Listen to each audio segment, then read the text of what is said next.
मंत्री जी। आज के इस प्रेस वार्ता में मेरे साथ उपस्थित हमारे राज्य मंत्री बहन अनुप्रिया पटेल जी, भाई प्रताप राव यादव जी, स्वास्थ्य सचिव अपूर्व चंद्र जी और मैडम सलीला श्रीवास्तव जी, और यहाँ उपस्थित हमारे मीडिया के सभी वरिष्ठ पत्रकार बंधु। आप सब जानते हैं कि यह 100 डेज ऑफ मोदी 3.0 इस पर हेल्थ सेक्टर के बारे में आप सबसे चर्चा करने के लिए मैं और मेरे साथी आए हैं। सबसे पहली बात तो यह है कि जो हमें समझने की है कि मैं कई बार इस बात को बोलता भी हूँ कि prime Minister Modi has change the political culture of the country. और जब मैं वो कहता हूँ तो मैं राजनीतिक संस्कृति की बात करता हूँ। एक तरफ वो पॉलिटिकल पार्टीज पावर में रहीं लंबे समय तक, those who divided the society and they played the politics of vote bank politics, और वोट बैंक के साथ सोसाइटी डिवाइडेड रहे और उनको सत्ता में आने का सौभाग्य मिलता रहे, इसके लिए वो थे। But when Prime Minister Modi came to power, this is Modi 3.0, तीसरी बार लगातार प्रधानमंत्री मोदी जी बने हैं, तो हमारी पॉलिटिक्स की जिस राजनीति की संस्कृति या पॉलिटिकल कल्चर है वो क्या परिवर्तन हुआ है, वो है politics of performance, politics of accountability, politics of delivery, politics of last mile delivery, और उसके साथ साथ रिपोर्ट कार्ड पॉलिटिक्स, यानी रिपोर्ट कार्ड की राजनीति। Have you ever seen any government giving 100 days का के बारे में अपना एजेंडा बताया कि उन्होंने कुछ किया हो? लेकिन यस, यहाँ पर हम पब्लिकली खुद ही बोलते हैं, we will come to the people and through you we will reach the people, और हम बताना चाहेंगे उन्होंने क्या किया है। अब अगर मैं बात करूं तो आज लगभग 15 लाख करोड़ रुपए का इन्वेस्टमेंट पिछले 100 दिनों के अंदर हो चुका है, 15 लाख करोड़ रुपीस का। अब सभी मंत्रालय अपने अपने प्रोग्राम्स के बारे में वो बता रहे हैं और बताएंगे, लेकिन स्पीड, स्केल, स्किल, इन सब पर बहुत काम हुआ 100 डेज के अंदर। कनेक्टिविटी पर, ईज ऑफ लिविंग में और इकोनॉमिक ग्रोथ में, इन सब चीज़ों पर बहुत काम हुआ, जिसके बारे में अभी से 2 दिन पहले हमारे गृह मंत्री अमित शाह जी ने आपको डिटेल में मीडिया के माध्यम से देश को बताने का प्रयास किया है। मैं कुछ विषयों पर जो हेल्थ से सीमित है उस पर ही आज चर्चा करूंगा। सबसे पहला तो हम लोगों ने चुनाव के दौरान कहा था कि हम आयुष्मान भारत में 70 साल से ऊपर के सभी लोगों को above the age of 70, irrespective of any income group, will be included in Ayushman Bharat and will be given a health coverage of 5 lakh rupees to that family. मैं पहले स्वास्थ्य मंत्री था, तब मुझे आयुष्मान भारत का पहला स्टेज लॉन्च करने का सौभाग्य मिला था प्रधानमंत्री मोदी जी के नेतृत्व में। अनुप्रिया जी उस समय हमारे साथ मंत्री थी। सिर्फ आपके बैकग्राउंड के लिए मैं बताना चाहता हूं कि when in 2015 when I went to the World Health Assembly, India was the chair. India had the position of chairperson. वहाँ यूनिवर्सल हेल्थ कवरेज की बहुत चर्चा होती थी, UHC, और मैं बार बार ये सोचता था कि whether India will have a time when we can say कि हम पार्शियली भी यूनिवर्सल हेल्थ कवरेज ला सके हैं। आज मैं बड़े गौरव के साथ कह सकता हूँ, world's largest health coverage program is Ayushman Bharat, और उसको हम लोगों ने इम्प्लीमेंट किया। उस समय 10 करोड़ 74 लाख परिवार थे, 10 करोड़ 74 लाख फैमिलीज थे, जो डिकेडल ग्रोथ के कारण उस समय वो 40% पॉपुलेशन था। उसी को जब वो डिकेडल ग्रोथ हुआ तो उसके साथ उन फैमिलीज़ को हम लोगों ने 12 लाख कर दिया, और 12 लाख फैमिलीज़ में फिर हमने 12 करोड़ कर दिया। और उसमें फिर आगे चल करके हमने आशा और हमारी आंगनवाड़ी वर्कर्स और इन सब लोगों को जोड़ा, तो 12 करोड़ 37 लाख परिवारों को हम लोगों ने इसमें जोड़ा, और इस तरीके से more than 40% of the population, और उसमें जो ग्रोथ था वो 11.7% का एक्सपेंशन हुआ है। अभी जो 11 तारीख की सितंबर में जो कैबिनेट हुई, उसमें प्रधानमंत्री मोदी जी के नेतृत्व में चेयरमैनशिप में आयुष्मान भारत ने सभी बुजुर्गों को irrespective of any income group, all have been included in Ayushman Bharat above the age of 70। तो ये पहला काम 100 दिनों के अंदर जो हुआ, बड़ा काम, मैं छोटे प्रोग्राम्स की बात नहीं कर रहा हूँ, मैं बड़े प्रोग्राम्स के बारे में आपको बता रहा हूँ। इसमें नो इनकम बार है, 70 ईयर्स से ऊपर के लोग होंगे, ये बेनिफिशियरीज होंगे। 4.5 crore families are to be added, have been added, which amounts to 6 crore people. 6 crore लोगों को और जोड़ा जाएगा, और सीनियर सिटीजन्स को, और उनको 5 लाख रुपए का फैमिली बेसिस पे उनको हेल्थ कवर दिया जाएगा। इसमें एक बात और समझने की है, those families who are covered under Ayushman Bharat, जो वो 12 करोड़ 37 लाख परिवार जो कवर्ड है, उनके घर में भी 5 लाख रुपीस का टॉपअप मिलेगा। They will be also given 5 lakh rupees का कवर, और उनको टॉपअप का कवर दिया जाएगा 5 लाख रुपए का। और जो बिलो 70 वाले हैं, उनका आयुष्मान भारत का 5 लाख का हेल्थ कवर बरकरार रहेगा। So a family where they are getting an Ayushman Bharat card, those who have got an Ayushman Bharat card, they will be getting 5 lakh rupees for the family, and plus 5 lakh for the elders who have crossed the age of 70। तो इस तरीके से इसको करने का प्रावधान किया गया है, और ये पीएमजे में 70 ईयर से ऊपर के 5 लाख पर फैमिली पर ईयर के हिसाब से किया जाएगा। और इसके लिए एक अलग से हम डिस्टिंक्ट कार्ड भी देंगे। डिस्टिंक्ट कार्ड होगा सीनियर सिटीजन्स का, so that it can be differentiated from the Ayushman Bharat family card and the senior citizen card. तो ये इस तरीके से, और इसको हम अक्टूबर महीने में हम इसको लॉन्च कर देंगे। प्राइम मिनिस्टर मोदी जी से हमको जो डेट मिलेगी, तो हम अक्टूबर में, we are all set with it, हम लोगों ने उसकी सारी तैयारी कर ली है, और इसको हम करने वाले हैं। तो ये पहला प्रोग्राम जो मैं आपके सामने बताना चाहता हूँ। दूसरा है यूविन पोर्टल। आपको जान करके आश्चर्य भी लगेगा और खुशी भी होगी कि हमारे देश में अब फुल डिजिटलाइजेशन हो रहा है ऑफ वैक्सीनेशन सर्विसेज। हमारे देश में मदर को सबसे पहले तो हमको ये समझना चाहिए कि right when the mother gets conceived, from that date to delivery, और जो बच्चा पैदा होता है उसके 17 साल तक हम उनके वैक्सीनेशन प्रोसेस को पूरा करते हैं। ये वैक्सीनेशन गवर्नमेंट ऑफ इंडिया है, ministry of health and family welfare करती है, टिल द एज ऑफ 17, और इसमें लगभग 11 वैक्सीन्स लगाई जाती हैं। मदर को 3 वैक्सीन्स लगाई जाती हैं ड्यूरिंग प्रेगनेंसी, और चाइल्ड को लगभग 11 वैक्सीन्स लगाई जाती हैं, और 12 डिजीजेस के लिए लगाई जाती हैं, और 27 डोजेज लगते हैं टिल द एज ऑफ 17। इस सारे को ट्रैक करने के लिए एक पोर्टल बनाया गया है, यूविन पोर्टल, और इस यूविन पोर्टल में हम, और ये 11 रीजनल लैंग्वेज में ये पोर्टल वर्क करेगा, और इसमें any time access, we will be able to, any person can access any time, or anywhere he can have the vaccination, need not to go to his own primary health center for the vaccination. He is in Delhi, he can get it vaccinated here. He is in Hyderabad, he can get it there.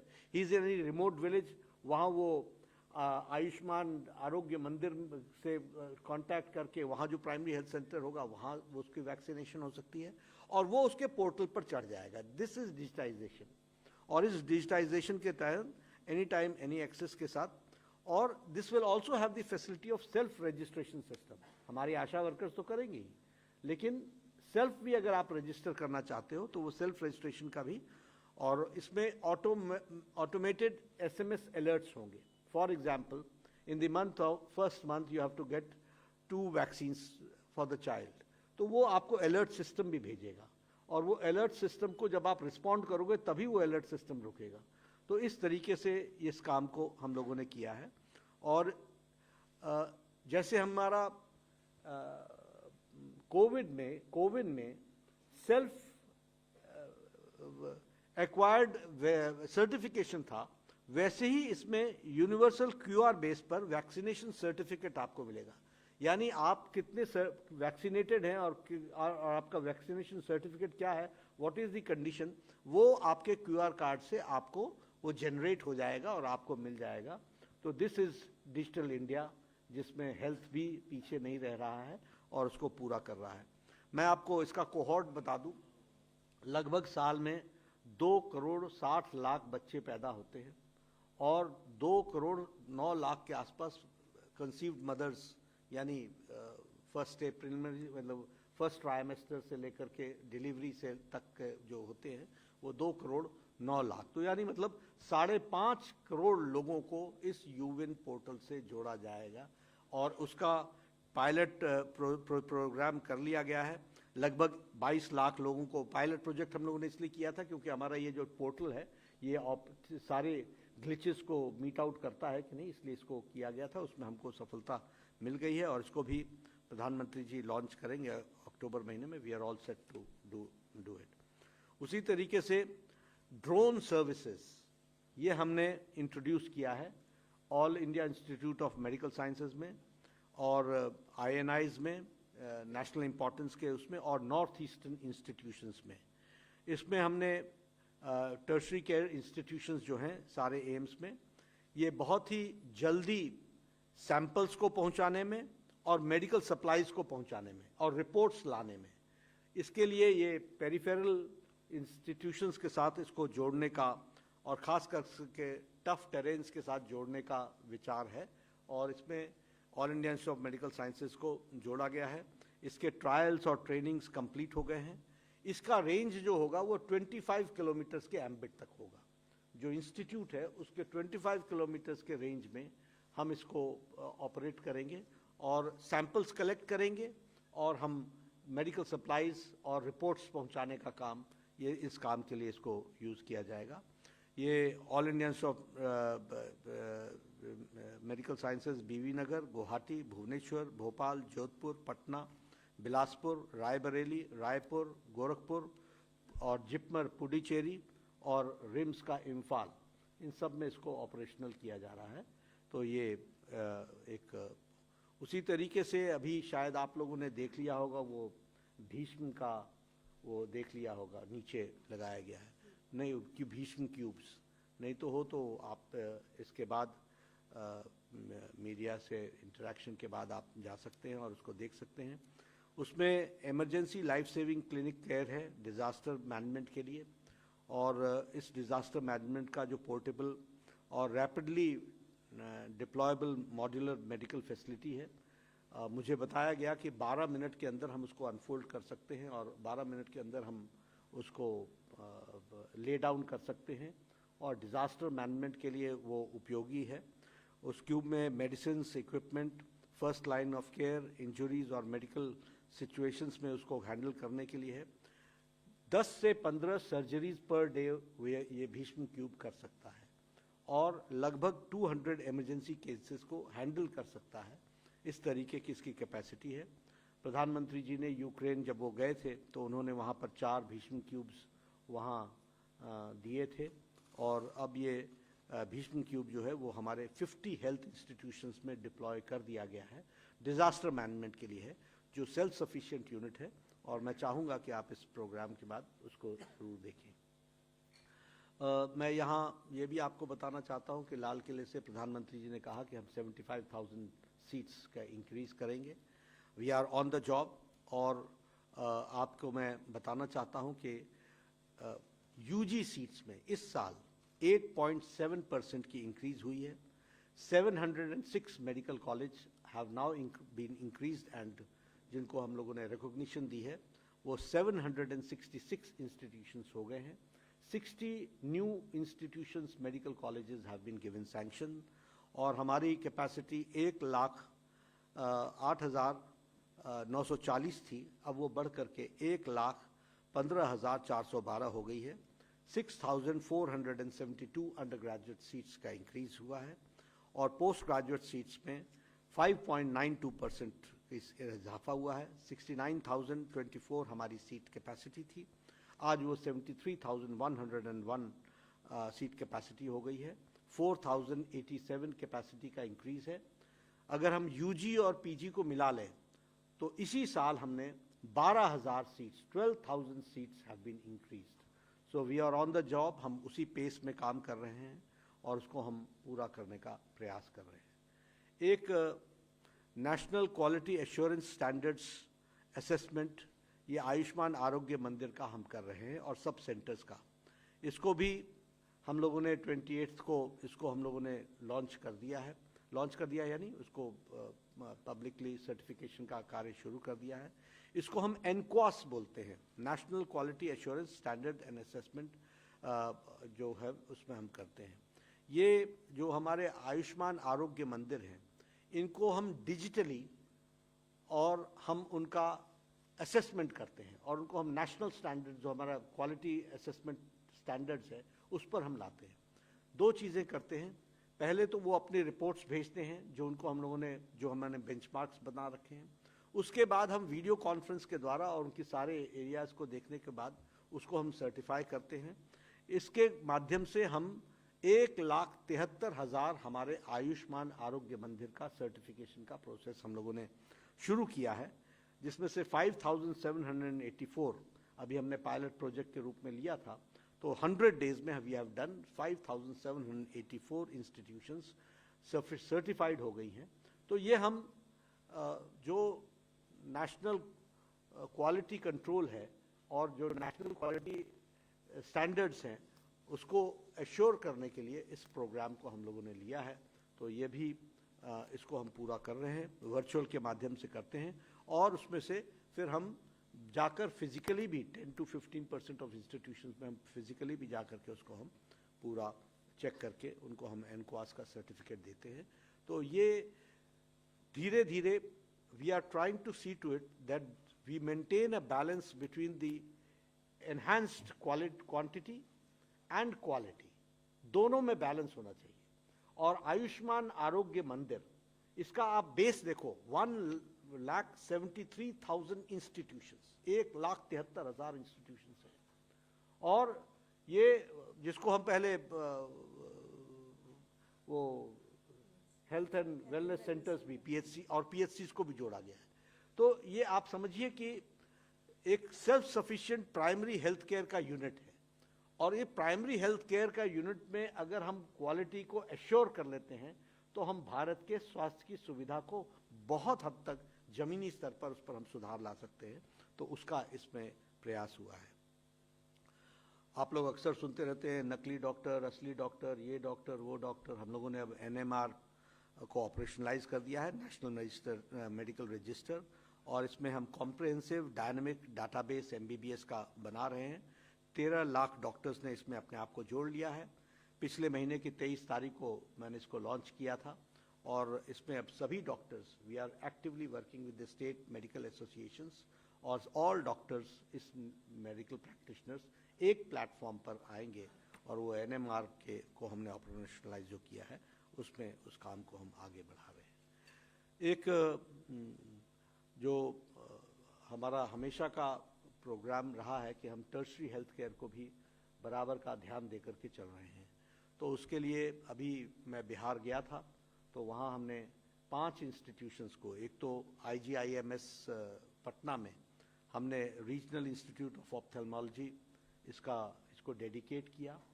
इसी तरीके से 4 super speciality blocks जिसमें cardiology का CTVS और nephrology, neurology, गैस्ट्रेंटोलॉजी, neurosurgery, neonatology और bones and plastic reconstructive surgery, ये सारे discipline उसमें जोड़े गए हैं। मुजफ्फरपुर में, दरभंगा में, गया में, भागलपुर में super speciality blocks have been dedicated to the people, और उसके साथ साथ एक कैंसर ब्लॉक भी टाटा मेमोरियल हॉस्पिटल के साथ जोड़ करके मुजफ्फरपुर में टाटा मेमोरियल हॉस्पिटल का भी कैंसर सेंटर उसको भी डेडिकेट किया गया है।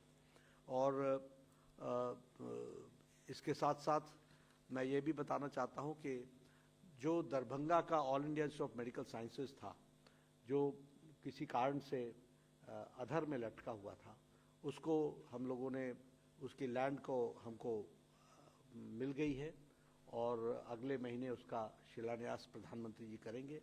वो अभी उसके भी डिज़ाइन को लेकर के आईआईटी दिल्ली को हम लोगों ने कुछ विशेष काम दिया है, क्योंकि वो लो लाइन एरिया है, तो उसमें जो डिज़ाइनिंग होनी है वो एक स्पेशल किस्म की डिज़ाइनिंग होगी, तो उसके लिए आईआईटी दिल्ली को हम लोगों ने इंगेज किया है और उसके लिए एचएससीसी को एग्जीक्यूटिव एजेंसी बना दी गई है, उसको आगे बढ़ाया गया है। ट्यूबरक्लोसिस के प्रोग्राम को हम लोगों ने तेज़ी लाने का प्रयास किया है और आपके ध्यान में रहेगा कि MDR-TB, multi drug resistant tuberculosis, ये एक बेशक बहुत बड़ा प्रोग्राम, बहुत बड़ा चैलेंज रहा है और इसके लिए ट्यूबरक्लोसिस ट्रीटमेंट रेजिमेन जो है, उसमें हमने जो न्यू ट्यूबरक्लोसिस ट्रीटमेंट रेजिमेन है उसको हमने ग्रीन सिग्नल दे दिया है और अब जो MDR के लिए भी जो ट्रीटमेंट रेजिमेन होगा वो पहले 12 महीने का होता था, अब वो 6 मंथ्स का होगा और वो मोस्ट इफेक्टिव है, इसकी एफिकेसी भी ज़्यादा है। तो इस रेजिमेन को भी हम लोगों ने ओके कर दिया है और ये भी अब इससे ट्यूबरक्लोसिस पे खास करके MDR के पेशेंट्स को ट्रीट करने में हमें सुविधा भी होगी और जल्दी भी हम कर सकेंगे, ये उसका एक लाभ रहने वाला है। मेक इन इंडिया में ट्यूबरक्लोसिस डायग्नोस्टिक्स में हम लोगों ने पैथो डिटेक्ट, इसको ICMR ने वैलिडेट कर दिया है, तो इसको अब हम इंट्रोड्यूस कर रहे हैं। तो इससे पहले हमारे पास 2 ही थे, CBNAT और एक और, तो TrueNAT। तो अब हम लोगों ने ये पैथो डिटेक्ट इसको भी इंट्रोड्यूस किया है, तो डिटेक्शन को हम और आगे बढ़ा सकेंगे, इस तरीके से हम काम कर रहे हैं। FSSAI में सेफ्टी स्टैंडर्ड्स के लिए जो सबसे बड़ा काम हुआ है वो है फीरा का, जिसे हम फूड इंपोर्ट रिजेक्शन अलर्ट, ये एक पोर्टल हम लोगों ने बनाया है और ये पोर्टल डेडिकेट हुआ है, जिसमें कोई भी कंसाइनमेंट, कोई इंपोर्ट या एक्सपोर्ट कहीं भी पोर्ट पर आता है जहां हमारी टेस्टिंग में पाया जाता है that consignment is below standard, वो सारे दुनिया में अलर्ट करेगा और वह अलर्ट करेगा कि ये वाला, इसको हम लोग रिजेक्ट कर रहे हैं। तो ये फूड इंपोर्ट जो एक्सपोर्ट नहीं, इंपोर्ट वाली जो शोर पर आता है, पोर्ट पर आता है, वहीं टेस्टिंग के बाद उसके लिए हम उसको अलर्ट सिस्टम को जारी करेंगे और वो एक रैपिड इंफॉर्मेशन वर्ल्ड वाइड जाएगा, इसका प्रयास हो रहा है। उसी तरीके से ये जो फूड बिजनेस ऑपरेटर्स हैं, इनको पहले 60 डेज लगते थे लाइसेंस बनने में, हम लोगों ने उसको तत्काल कर दिया है, अब तुरंत ही उसका लाइसेंस बन जाएगा और इसकी व्यवस्था की गई है और इसके कारण बहुत ज़्यादा फूड बिजनेस में जो लोग जुड़े हैं उसमें हमने सेफ्टी स्टैंडर्ड्स को भी ध्यान में रखा है, लेकिन उसके साथ इस बात को प्रयास किया है कि हम तत्काल उनको कर सकें। एक हम लोगों ने नई ट्रेनिंग जोड़ी है, वो है फूड सेफ्टी ट्रेनिंग सर्टिफिकेशन। ये जो हमारे स्ट्रीट वेंडर्स हैं उनको हम लगभग, इनकी संख्या 2,34,000 है, तो इनको हम लाइसेंसिंग तो दे रहे हैं, लेकिन अब इनका हम सर्टिफिकेशन भी कर रहे हैं और इसके लिए हम ट्रेनिंग दे रहे हैं और फ्री ऑफ कॉस्ट ट्रेनिंग दे रहे हैं। और the training is, sensitization is for 4 hours and then we give the certificate. इस काम को भी हम लोगों ने शुरू किया है, हमारा टारगेट 2,34,000 फूड स्ट्रीट वेंडर्स तक पहुंचने का है।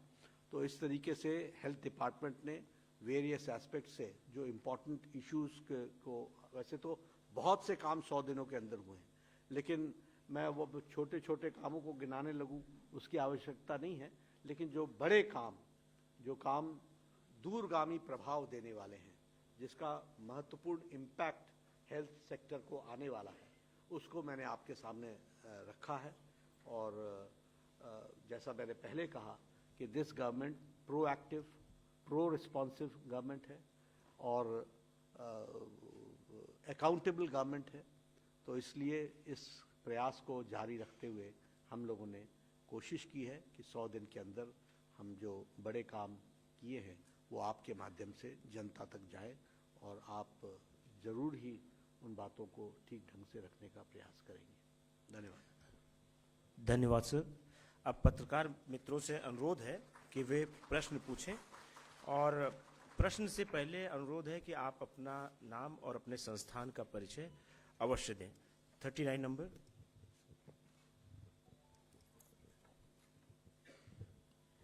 सर मैं मिलन हूँ आज तक से यहाँ पर। सर एक सवाल जो हिंदुओं की आस्थाओं से जुड़ा हुआ है, क्योंकि FSSAI स्वास्थ्य मंत्रालय में आता है, आपने सुना होगा कि तिरुमला प्रसादम में कुछ अडल्ट्रेशन पाई गई है। सर इसका संज्ञान लेते हुए FSSAI और स्वास्थ्य मंत्रालय की तरफ से क्या कदम लिए जा रहे हैं और क्या आगे चल के आप जो ऑडिट्स हैं इस तरीके की कोई एक्शन टेकिंग प्लान आप ले रहे हैं क्या? आज ही मैंने चंद्रबाबू नायडू जी से, जैसे ये असल में ये खबर डिजिटल मीडिया के माध्यम से आई है और कुछ जगह पर रिपोर्ट हुआ है, तो जैसे ही ये खबर मुझे मिली मैंने चंद्रबाबू नायडू जी से बात की, उनसे मैंने डिटेल उसकी ली है और मैंने उनको कहा है कि आप तुरंत एक जो आपके पास अवेलेबल रिपोर्ट है वो रिपोर्ट आप मुझे भेज दें। उस रिपोर्ट को मैं एग्जामिन भी करूँगा, स्टेट रेगुलेटर से भी बातचीत करूँगा, उनका क्या कहना है उसको भी जानूंगा। उस जो रिपोर्ट है जिस सोर्स से आई है उस रिपोर्ट को पूरी तहकीकात करके उसके सारे पहलुओं को ध्यान में रख करके suitable action will be taken accordingly. जो भी कानून के दायरे में और जो भी हमारी नियमावली food safety standards authority of India के तहत आती है उसके तहत हम इस पर कार्रवाई करेंगे। लेकिन अभी हमने रिपोर्ट मंगवाई है। I will examine it. My FSSAI is going to examine. They are going to give report, and then we will take action. 277.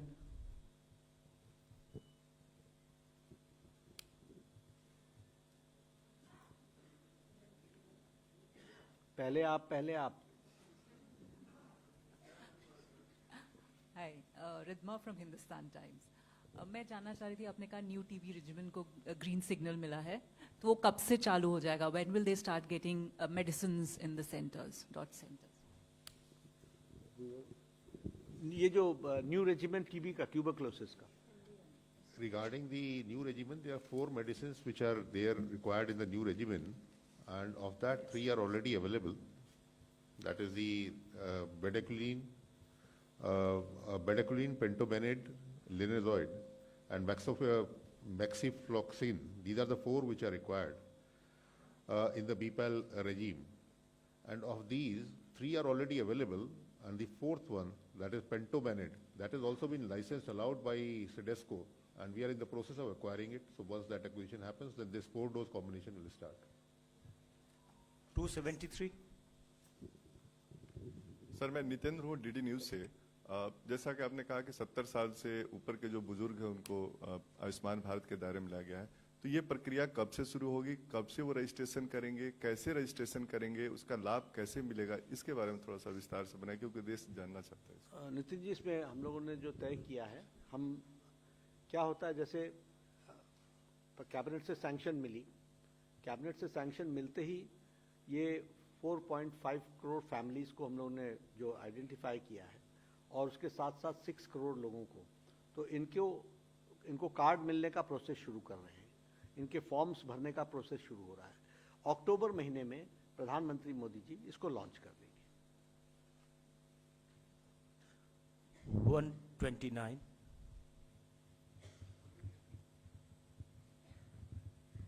Sir किसी भी डिजीज को एलिमिनेट करने में वैक्सीन का बहुत बड़ा रोल होता है, जैसे पोलियो हो गया। ऐसे में ट्यूबरक्लोसिस को लेके एलिमिनेट करने के लिए अभी तक वैक्सीन की क्या व्यवस्था है? नहीं, हम तो अभी जो, जैसा सेक्रेटरी साहब ने बताया कि वो जो रेजिमेन है मेडिसिन्स का, जो टैबलेट्स हैं उसी में हम वर्क कर रहे हैं, और वैक्सीन के बारे में अभी इस तरीके से तो कोई ICMR is on the work of it. 269.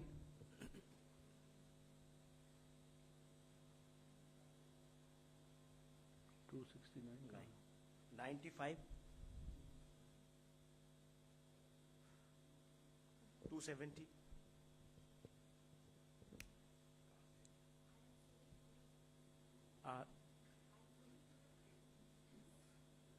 Mic on ये माइक दे दीजिए. नहीं, ठीक है. सर मैं सुबी हूँ प्रिंट से. एक सर HPV वैक्सीनेशन को लेके पिछले 2-3 साल से काफ़ी डिस्कशन चल रहा है और अंटागी ने इसको रेकमेंड किया है. फाइनेंस मिनिस्टर ने बोला भी था बजट स्पीच में कि एनकरेज करेंगी. इसको लेके अभी what is the government and health ministry thinking? We are working on it in a positive manner. Very soon we'll come out with it. 280.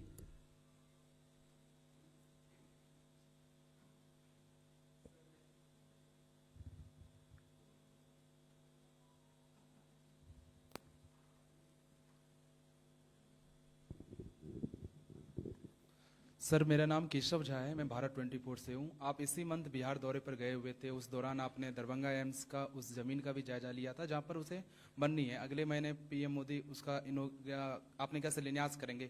क्या वो लैंड फिट है? बिहार सरकार की तरफ से आप लोगों को सब कुछ मिल गया? ऐसा है, मैं जब पिछली बार मंत्री था तब से लगा हूँ, सारी जगह देख ली, जमीन वही है, इसीलिए उसी जमीन पर बनना, और कोई है नहीं. We can't waste money, we have to see to it. इसीलिए मैंने कहा वो 1200 करोड़ रुपए का है, उसकी एनहांसमेंट भी होगी, लेकिन वो लो लाइन एरिया है. लेकिन सारा दरभंगा ही लो लाइन एरिया है, आपके शहर में भी पानी आता है. तो हम IIT दिल्ली को हम लोगों ने इंगेज किया है कि the technology should be such where we develop the building, जिसमें वो ऊंचाई पर जा करके, बिहार सरकार ने उसको भरने के लिए भी सहमति दी है, लेकिन हम नई टेक्नोलॉजी के तहत उस जगह का भी यूटिलाइजेशन कर लें और भर करके उसको बर्बाद न करें, उसका भी हम यूटिलाइजेशन करें, और हम बिल्डिंग्स को पानी के रीच से बाहर करें. इस बात को तैयार करने में लगे. इसी में टाइम लगा. पहले आप शहर के लिए लगे रहे, फिर मैंने कहा कि हमको खुली जगह चाहिए, ग्रीन फील्ड चाहिए, हमको नई जगह चाहिए. तो कुल मिलाकर के जगह वही है, मैं दिखाया हूँ, और वहीं बनना है, और अब बनना है. 260. सर मैं अमलेंदु भूषण खां हूँ और मैं फ्रीलांस जर्नलिस्ट हूँ. पिछले कुछ समय से गवर्नमेंट हॉस्पिटल में सर्जरी की संख्या जो है वो बेहद कम हुई है, चाहे वो RML हो या एम्स हो या फिर सफदरजंग हो या और भी स्टेट में जो है गवर्नमेंट का, उसमें सर्जरी की संख्या जो है बेहद कम हुई है. जहाँ 1000 होते थे वहाँ 500 रही.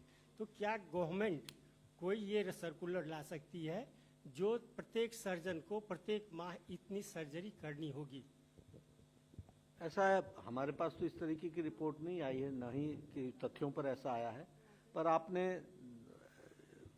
ध्यान दिलाया है, मैं चेक करूंगा, पर मुझे अभी तक इस तरीके की कोई बात आई नहीं है मेरे पास. 56.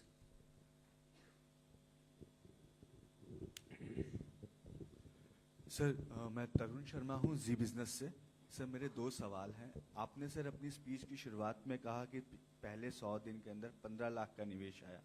सर थोड़ा स्पेसिफाई कर पाएंगे किस किस सेक्टर पे ये पैसा आया, कहाँ कहाँ? ये अमित भाई ने किया ना, पूरे का पूरा, सारे का सारा रखा है. मेरा हेल्थ सेक्टर था, इसलिए मैंने जनरल कमेंट्स में उस बात को कहा.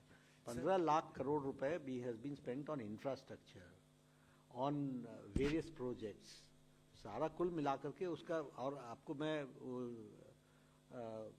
इंफॉर्मेशन एंड ब्रॉडकास्टिंग मिनिस्ट्री आपको वो बुकलेट दे देगी जिसमें all details are there. We really believe in real report card. Sir my second question, sir banking secretary ने पिछले साल एक लेटर लिख के हेल्थ सेक्रेटरी को कहा था कि एक रेगुलेटर होना चाहिए जो हॉस्पिटल्स को देखे, हॉस्पिटल की प्राइजेस को देखे, क्योंकि जिस तरीके से इंश्योरेंस प्रीमियम बढ़ रहे हैं उसी तरीके से हॉस्पिटल की कॉस्ट बढ़ रही है. तो क्या सर अब नई सरकार है, मोदी 3.0 है, तो क्या इस पे कोई विचार किया जा रहा है? नहीं, नई सरकार नहीं, सरकार मोदी जी की है. सरकार का नया कार्यकाल नया कार्यकाल है. It is a continuous process, उसको देखेंगे सेक्रेटरी साहब। 121। सर मैं गौतम हूँ ईटीवी भारत से। हाल ही में इंडियन मेडिकल एसोसिएशन ने हेल्थ मिनिस्ट्री को एक रिपोर्ट सबमिट किया है over this security in hospitals and security of doctors. क्या आप लोग उसको रिव्यू कर रहे हैं, और कर रहे हैं तो कब तक इम्प्लीमेंट करेंगे? और दूसरा सर, नेशनल मेडिकल कमीशन ने एक सर्वे किया है जहाँ पे कहा गया है कि जो मेंटल कंडीशन है डॉक्टर्स का बहुत अंडर प्रेशर है, बहुत सुइसाइड इंसिडेंट्स भी हो रहे, उसके ऊपर आप लोग क्या कर रहे हैं सर? नहीं देखिए, ये इशू तो है कि मेडिकल डॉक्टर्स हमारे प्रेशर में रहते हैं on the issue of security. State to state हम लोगों ने सबको कहा है कि whatever you want we are there to facilitate you. हमने उनको जो जिस बात की लोग आप बात कर रहे थे एक्ट, हमने तो उनको उनके पास वो मॉडल एक्ट दे रखा है कि आप उस पर वर्कआउट कीजिए। You have to take care, आपको देखना है। ये इन जनरल हम कहते हैं सबको, अगर आपको हमसे कोई सहायता चाहिए we are there always, but state managed institutions have to be managed by the state governments, और स्टेट गवर्नमेंट्स ही को उसमें उपाय ढूंढने की जरूरत है। हमने बहुत लोगों को कहा है और हमने अपने सेंट्रल इंस्टीट्यूशंस में इस बात को आगे बढ़ाने का प्रयास भी किया है, वो है we have to enhance the security. तो वो हम सेंट्रल इंस्टीट्यूशंस में तो कर ही रहे हैं, उनसे भी हम कहते हैं कि उसमें आप भी अपने आप को जोड़िए कि सिक्योरिटी को एनहांस कीजिए। और सबसे बड़ी बात ये है, ये सब कुछ देने के बाद भी it differs from institution to institution, it differs from state to state, and it differs according to the administrative capacities of the state and the administration of the health department. ये अल्टीमेट उसका reason रहता है, लेकिन हम उनके साथ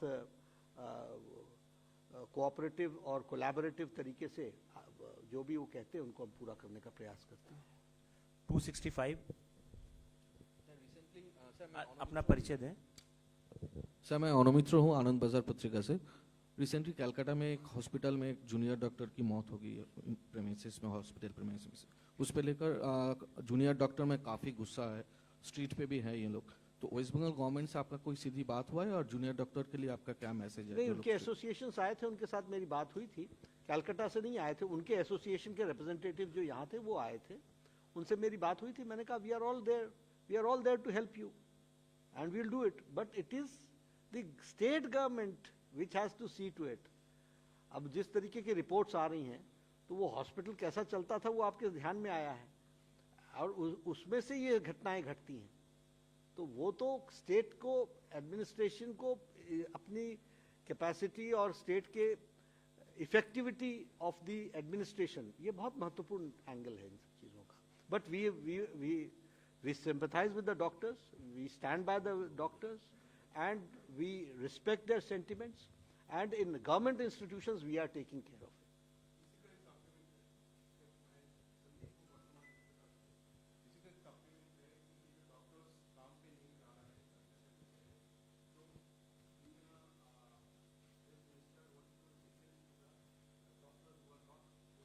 नहीं, आज तो सुना मैंने कोई खबर, हाँ आज तो आज खत्म हो गई, चालू कर दी। लेकिन हमारा हम सेट तरीके से सब लोगों को यही बोलते हैं, देखिए जनरल पेशेंट सफर ना करें और आपका कॉज को हम एड्रेस करें। 277।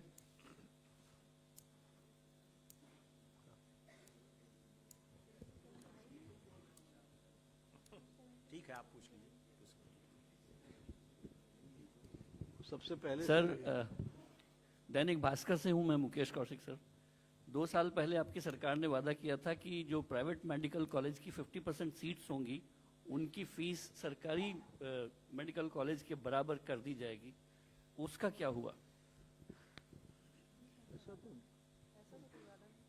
हमने, मैं चेक करूंगा, पर मुझे ऐसा कोई वायदा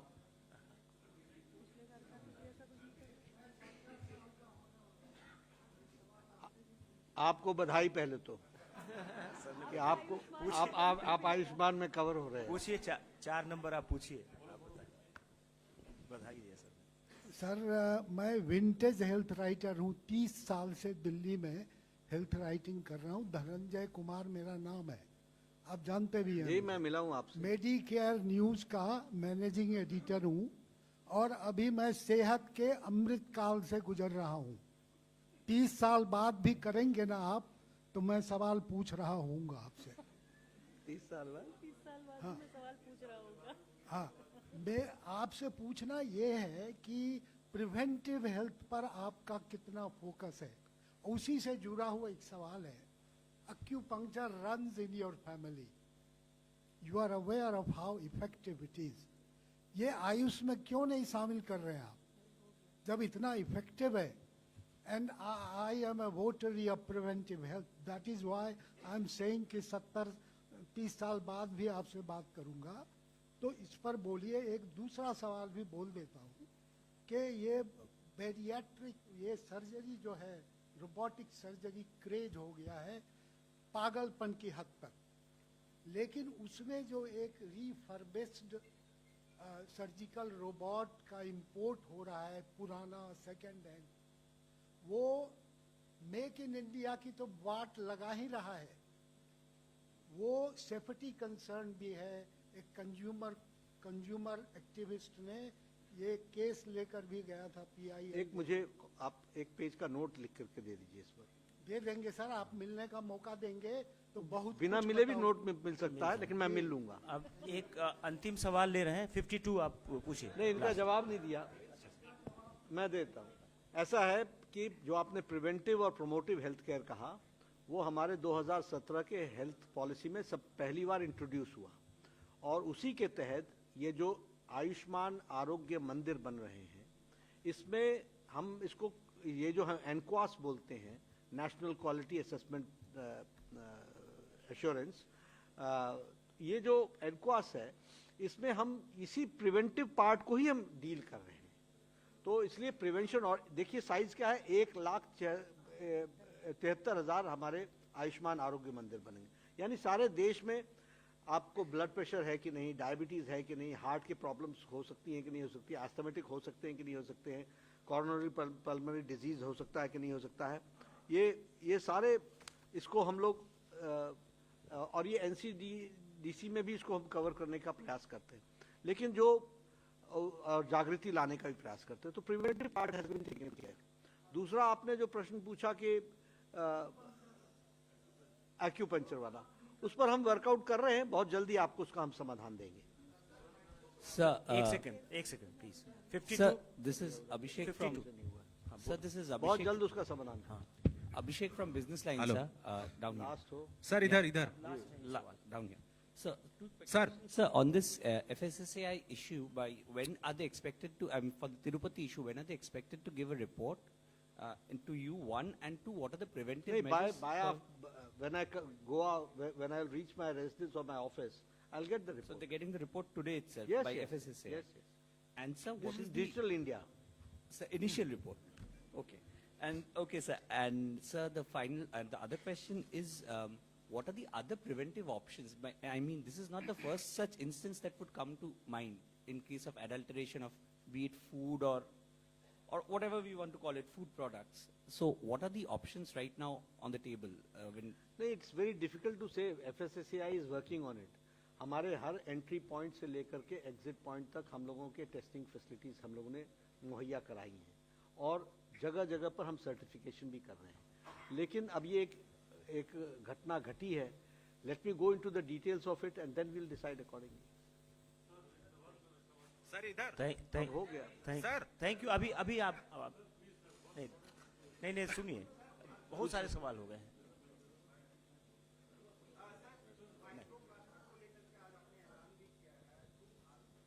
माइक्रो, हाँ क्या माइक्रो प्लास्टिक?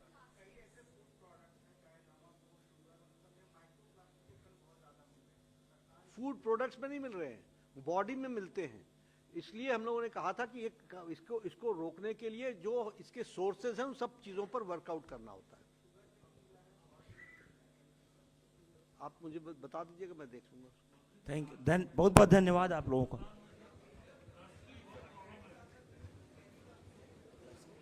धन्यवाद।